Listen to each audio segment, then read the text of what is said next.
Shalom. Koholo Yahweh, Bahashem, Yahweh Shai, Bahashem, Raha HaKadash. Double honors to the apostles and elders of Great Millstone. Peace and salutations to the hopeful elect scattered throughout the four corners of the globe. My name is Barad Dabar, coming to you from the GMS campus, Indianapolis.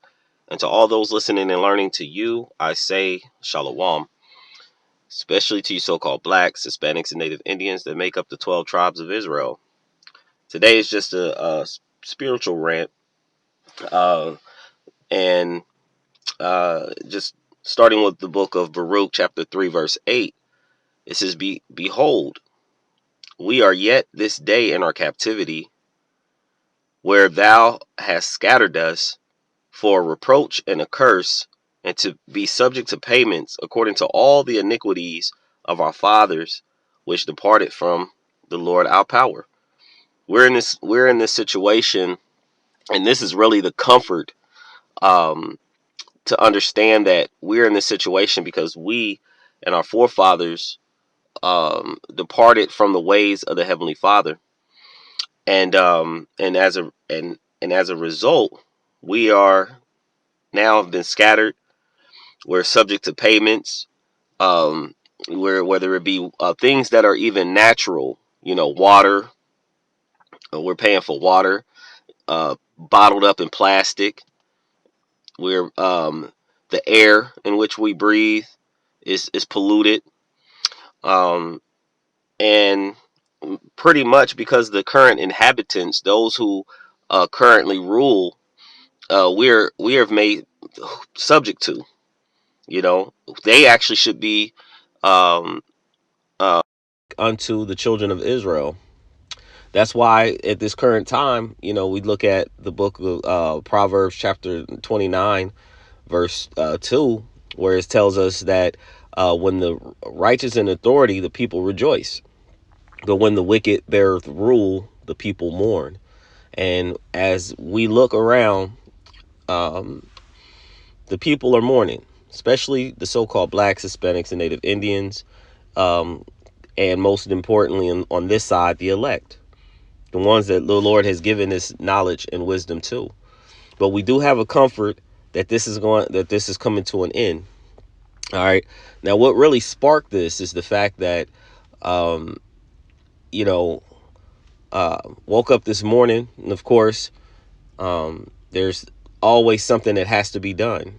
Going to my child's school, and yeah, you get we get the small trinkets of blessings and gratitudes, or things in which the Lord, does provide, and we're very grateful and thankful for those things.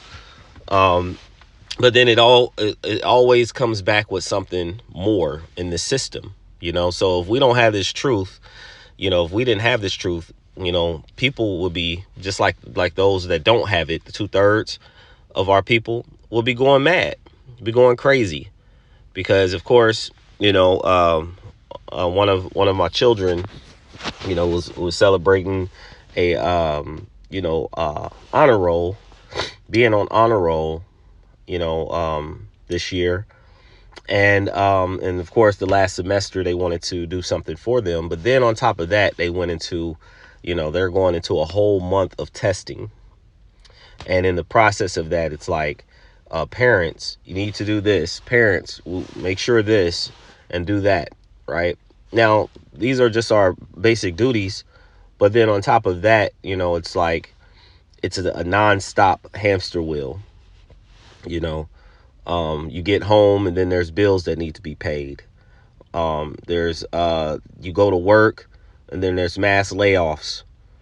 You finally get a moment of rest and there's something that's broken within the household that needs to be fixed, whether it be physical, spiritual, emotional. There's always something. And of course, being the so-called black, Hispanic, and Native American man, you're looked at to be the bottom, of all the nations.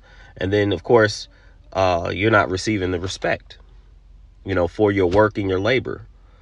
OK, but we know that this is only but a short matter. And because he said, yet this day in their captivity, I want to get something here. He says, Um, um,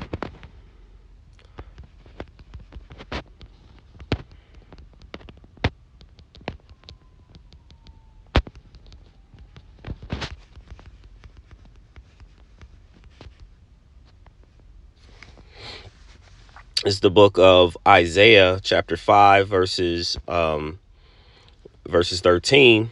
Actually, let me get I like to read up a little bit. Verses um verses 11. He says, woe unto them that rise up early in the morning, that they may follow strong drink, that continue unto night, till wine inflame them. He says, and the harp and the viol and the timbrel and the pipe and the wine are in their feast, but they regard not the work of Yahweh Ba'ashem Yahushai, neither consider the operations of his hand. So, our people are, in other words, we go into folly, right? But never considering, that Yahweh Ba'ashem Yahushai, the conditions in which he's put us in, right? Because we transgress the laws, or we are into the ways of the heathen. He says, therefore my people are gone into captivity, because they have no knowledge, and their honorable men are famished, and their multitude dried up with thirst. And because of that, the multitude of our people don't have the knowledge, wisdom, and understanding, and they lack the spirit of Yahweh Ba'ashem Yahushai. And again, spiritual rant. Just the book of Micah, chapter 2, verse 10. It says, arise ye and depart, for this is not your rest. It is polluted. It shall destroy you, even with the sword destruction. Yeah, the word, like what I spoken of before, the air quality, the food quality, the elder brother Yashawamba, Elder Yashawamba did a video about the defiled bread, and just was talking about how, they put duck feather and hair crumbled up. They break it down to be very fine, and they put it in certain foods that is high in fiber. And of course, we know that, human hair and duck is not lawful. And so they put all these things within the food. And then we wonder why, like when our children and even ourselves can't focus, we bloated, many different sicknesses and diseases that are happening. And it's like, the devil is doing it on purpose, keeping everyone, constantly moving on this hamster wheel. Like I mentioned before, you got things going on with your school, or your children's school, your job, the house, payments. And yet there's not even a moment where you could actually really sit down and breathe and just rest and chill. And then they give you a false sense of saying, like, let's go, you go on a vacation, you take a week away or a few days away. And then, so the money that you do save, you go spend it for a moment, and don't even appreciate it. A lot of times, the people don't even appreciate it. They go out for a weekend or for a week, then they come back, they lose, and all the money they spent, maybe took some pictures here and there. Then they come back and they go right back into this hamster wheel. It's almost like that moment was left. And I speak on that because, I've gone on many vacations and many trips where, you take your family and you go out with your family, and then you come back and it's like all those things in which you've done, it's not even remembered for real. You just look back and you say, oh, I remember spending all this money to go here, but nobody really has that appreciation, to remember, like, oh, this was fun when we took these trips. I enjoyed the fact that we were going out. It's like, what's the next fix? What's the next thing? And again, spiritual rant, just things that are coming to mind. And then you actually have in your home, when it comes to your homes and apartments, people don't want to let go of things. And so you end up stacking up, you have people hoarding all kind of stuff within their homes. And a lot of times that's a reflection of how people are in their spirit. You hoarding all these thoughts, and you can't seem to really focus on one particular thing. That's why, by the spirit of Yahweh Shem Yahweh Shai, he's given this truth, and like he said, our eyes have become single. With all the chaos that's going on around us, we actually have the mindset to really focus on the main thing. Like the elder, um, um, another elder mentioned, let the main thing be the main thing, which is this truth.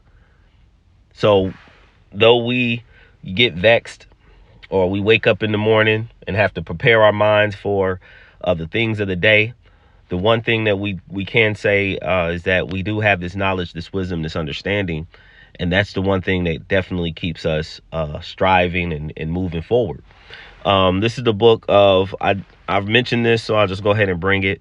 The book of Ezekiel, chapter 4, verse 13. And the Lord said, even thus shall the children of Israel eat their defiled bread among the Gentiles, whether I will drive them. And when Elder Yashawamba went into that word bread, it's lacham. And in that bread, that word actually encompass food in general, right? So it would be your water, it could be the vegetables, the things where you have stuff that's, now they have GMOs, genetically modified organisms. They have to tell you if something is organic, and even if they have to tell you that, that's an issue, right? The food in which you get from the store, whether it be beef, or you get you a steak or hamburger, ground chicken, turkey, bacon, well, of course, lawful turkey bacon, things of that nature. You don't have control over how it's processed. And so you definitely have to, if you have the spirit on you, to pray to Yahweh Ba'ashem Yahweh Shai and give thanks for giving you this knowledge, to at least pray over your food, pray over your drinks. Like you're just talking about certain alcohols and wines and things are also contaminated. And so let me go back here. This is Baruch chapter 3, verse 8. Behold, we are yet this day in our captivity, where thou hast scattered us for a reproach and a curse, and to be subject to payments according to all of the iniquities of our fathers, which departed from the Lord our power. It says, hear Israel, the commandments of life. Give ear to understand wisdom. How happeneth it, Israel, that thou art in thy enemy's land, that thou hast waxen old in a strange country, that thou art defiled with the dead? So we are even, we're amongst, these people who don't have the spirit, and we've been sent into captivity to be subject unto the heathens. And even on top of that, as we learn, we see, the spirit of Yahweh Ba'ashem Yahweh Shai, when he allows us to dive deeper into seeing that how this land, America, aka Babylon, was once inhabited by the native tribe, which was the Northern Kingdom. And yet you had a whole nother nation come in, these Edomites come and completely decimate and destroy the people and take the land, build it up to something that they call great, and want to make it great again. And yet they bask in the establishment of how they took this land through rape, robbery, and murder, right? And that's why all these things that are happening upon the earth is because the Lord has given us the spirit of understanding. All these things that are happening, the chaos, is because it's inhabited by a people who's wicked. Okay. It says that thou art counted with them that go down into the grave. Thou hast forsaken the fountain of wisdom, because our people have forsaken the Lord. The Lord has scattered us. He turned his face. He kept his knowledge, his wisdom away from many of our people. But in these last days, he has brought it back, and he's given it to those in which he loved. Okay, so if you have this truth and you have this knowledge, this should definitely be a comfort, that especially in these times that the Lord is dealing with us. So again, spiritual rant. I hope that this lesson, the information or any sort of it, was edifying, uplifting, comforting to the elect body of true believers. Before I end, I'd like to give all praise, honor, and glory to Yahweh, Bahashem, Yahweh Shai, Bahashem, Rahahakadash. Double honors to the apostles and elders of Great Millstone. Peace and salutations to the hopeful elect scattered throughout the four corners of the globe. Until next time, all those listening and learning to you, I say Shalom.